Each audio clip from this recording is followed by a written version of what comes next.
না। তারা সব সময় হাসি খুশিতে দিন কাটাতো। ভাই দেখ, আমাদের জন্য বাবা কত সুন্দর বল কিনে এনেছে। চল আমরা এখন খেলা করি। হ্যাঁ হ্যাঁ, চল চল খেলা করি। এরপর রকি আর টুকি বল দিয়ে খেলতে শুরু করে। টুকি, ওই দেখ বাবা ফিরেছে।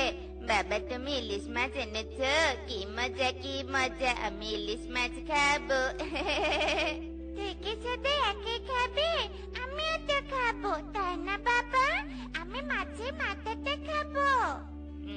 বললেই হলো, আমি মাছের মাথা খাবো। না না, আমি খাবো। থাম তো তোরা, সারাক্ষণ শুধু ঝগড়া করিস। এবার চুপ কর, আমি মাছের মাথা দুজনকে ভাগ করে দিব। রকি, তুই পুকুর থেকে জল এনে দে তো। আর টুকি, তুই আমার সাথে রান্নাঘরে আয়, আমার কাজে হাতে হাতে সাহায্য করবি। আচ্ছা ঠিক আছে মা। এরপর টুকি মায়ের সাথে রান্নাঘরে চলে যায় আর রকি কলস নিয়ে নদীর দিকে জল আনতে যায়। কি অদ্ভুত রূপ! তোর যে আমার কাছে আসার সময় হয়ে গেছে, যা বাড়ি ফিরে যা।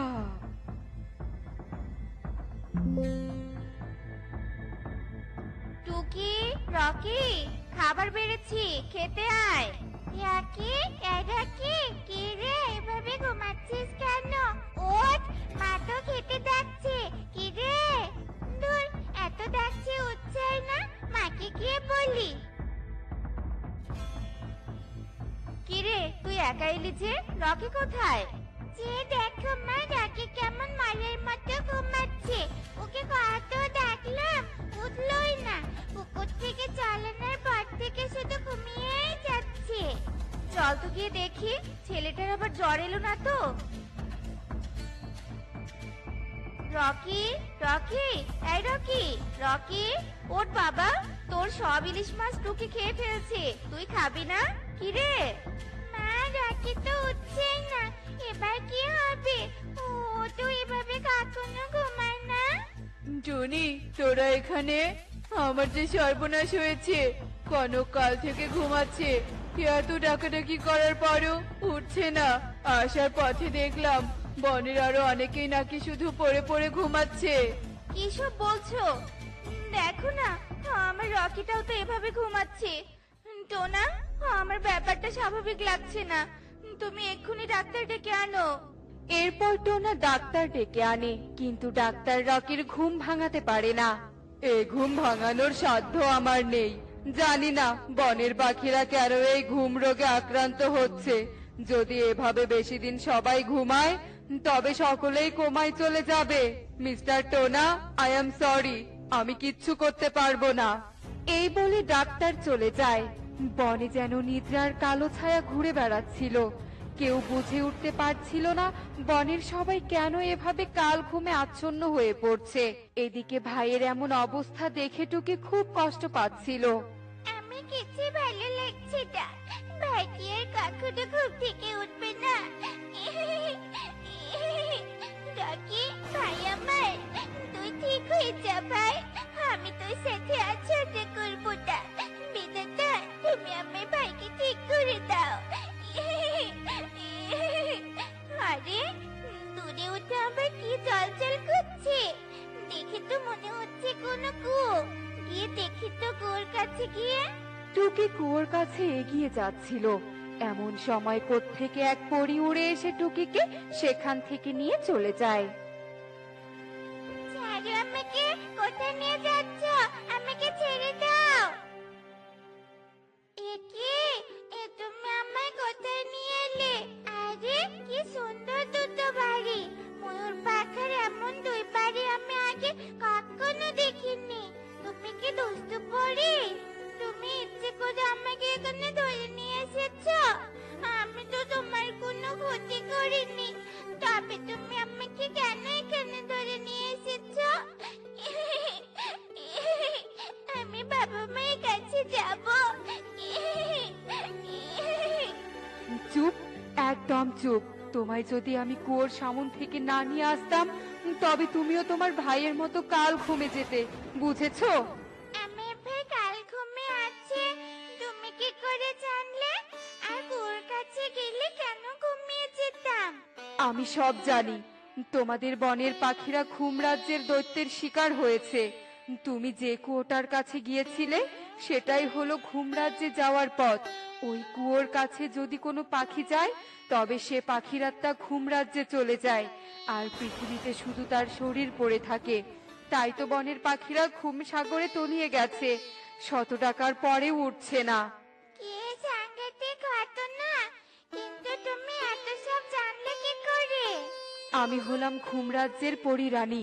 আমার রাজ্যের সবাইকে ওই দৈত্য হত্যা করে আমার রাজ্যকে দখল করেছে, আর পাখিদের ঘুম পাড়িয়ে রাখছে, কারণ ওই দৈত্য আরো শক্তিশালী হতে চায়, আর এর জন্য তার 100 পাখির প্রয়োজন। ওই দৈত্যের মনের আশা কিছুতেই পূরণ করা যাবে না।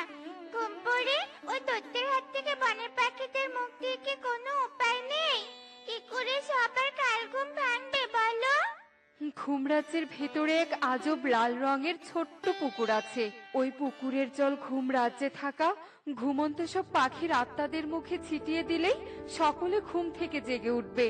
তবে ওই পুকুরের জল নেওয়া এত সহজ নয়, কেননা ওই পুকুরের পাশেই দৈত্য সারাক্ষণ বসে থাকে। পরে ওই দৈত্যকে কি শেষ করার কোনো উপায় নেই? আছে, একটা উপায় আছে, আর সেটা হলো ওই দৈত্যকে ঘুম পাড়াতে হবে। ওই দৈত্য কখনো ঘুমায় না। যদি কোনো উপায়ে দৈত্যকে ঘুম পাড়ানো যায় তবে দৈত্যের সব শক্তি শেষ হয়ে যাবে, আর আমি দৈত্যকে বন্দি করতে পারবো। ওই দৈত্যকে শাস্তি করা একা আমার পক্ষে সম্ভব নয় পরি। তুমি এখানেই থাকো, আমি বনে যাচ্ছি। আমার বিশ্বাস বনের সব পাখিরা মিলে যদি একজোট হই তবে আমরা দৈত্যের হাত থেকে সবাইকে রক্ষা করতে পারবো। এরপর টুকি বনে যায় আর বনের সব পাখিকে সবটা খুলে বলে। সব শুনে কালু বলে, জুকি, তুই একা নোস, আমিও আছি। আমিও তোর সাথে ওই দৈত্যের কাছে যাব। আমরাও আছি, আমরাও যাবো। আমিও যাব। আমার কাছে কড়া ডোজের ঘুমের ঔষধ আছে। যদি একবার দৈত্যকে খাওয়ানো যায় 1 মাস আর ঘুম থেকেই উঠতে পারবে না। তোমরা সবাই যাও, আমি বনেই থাকছি। তোমরা ভেবো না, আমি পুরো বনের খেয়াল রাখবো। পাখিরা চলো সবাই আমার সাথে। আমাদের এক্ষুনি 2 ময়ূর পাখার বাড়িতে যেতে হবে। এরপর সব পাখিরা মিলে পরীর 2 ময়ূর পাখার বাড়িতে যায়। পরি, আমরা সবাই এসেছি।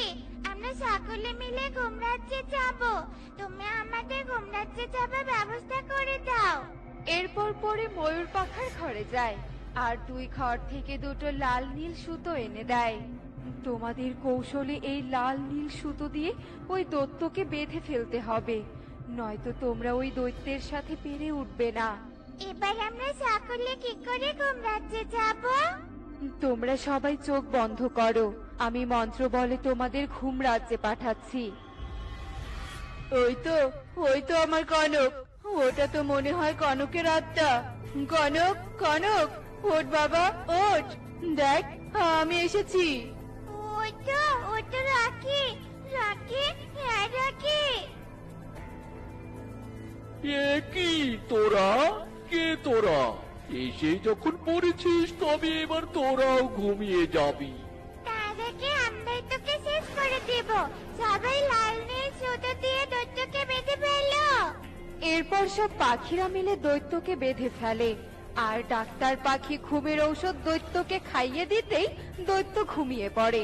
এরপর সব পাখিরা লাল পুকুরের লাল জল ঘুমন্ত পাখিদের মুখে ছিটিয়ে দিতেই সব পাখিরা অদৃশ্য হয়ে যায়। একে সবাই কোথায় গেল? সব পাখির আত্মা তাদের নিজেদের শরীরে চলে গেছে। সবার ঘুম ভেঙে গেছে। এবার এই দৈত্যকে শাস্তি দেবার পালা।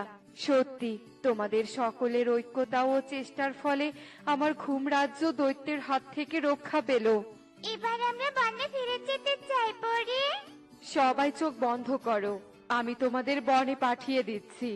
সবাই বনে ফিরে এসে দেখে সব ঘুমন্ত পাখিরা জেগে উঠেছে।